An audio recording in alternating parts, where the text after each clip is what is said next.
এই কথাটা কার কাছে কইছি আমি? ওই দিকে তো 1 সপ্তাহ ধরে যাই না। তুমি আশিকের কাছে এর আগে কইছো বলে বকা দিয়ে যেন তোর বউ আমারে, আমি বলে তোর সাথে বাইরে গেছি। অতএব আমি তো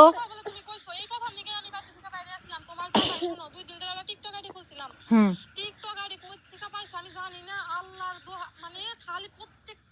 হুম হুম হুম আমি তো হুম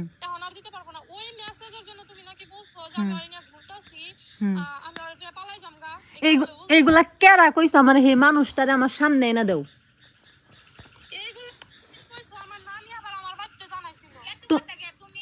আমি কার কাছে আগে নে আমি কার কাছে বলছি? আমি সকালবেলায় তোমার নানুর বাসায় গেতাছি, তোমার নানুর বাসায় আমি তোমার নানুর সাথে কথা কইতাছি, সামনে আরো মানুষ নিয়ে কথা কমু। আমি ওই পাশে তো কয়েকদিন ধরে যাই না, তারপরে আশিক বাসা থেকে গেছিল গা। আমি এই সব কথা তো কারো কাছে কই নাই। তুমি আশিক রে বলে বকা দিয়ে কইছো তোর বউ আমারে কইছে আমি বাইরে গেছি, আমি বল তোর সাথে বাইরে গেছি। আমি তো ওইগুলা কের কাছেই কই নাই।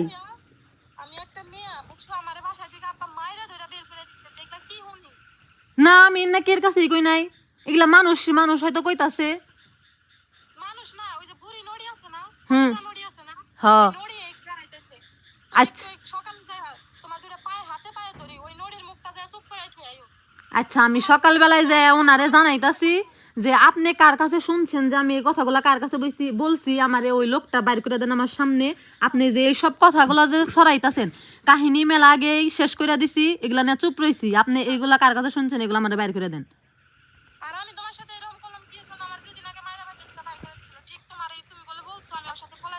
আরে না আমি না কিছুই কই নাই। আমি ওই ওই পাশে যাই না। এই যে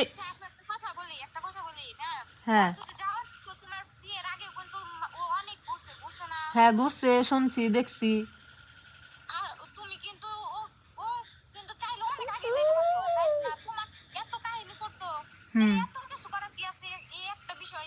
আমি এগুলা কিছুই বলি নাই গো। তোমার নানু একটু বেশি বুঝে, কোনে কি কয় না কয়।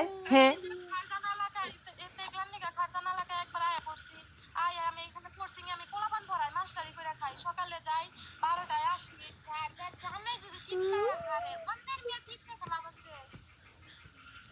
আমার জামাই আমি কি ঠিক রাখবো মানে সেটা কইছি?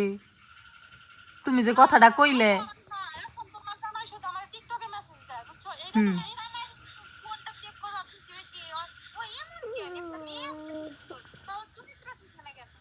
চরিত্র ঠিক হয় না কারণ হেইতি হেরে কোন লাগবো যে চরিত্র কিসের ঠিক হয় না? যার চরিত্র এখন না ঠিক হবো, মেয়ে আছে, ব্যাগ আছে, বউ আছে, তার চরিত্র সারা জীবনও ঠিক হবো না।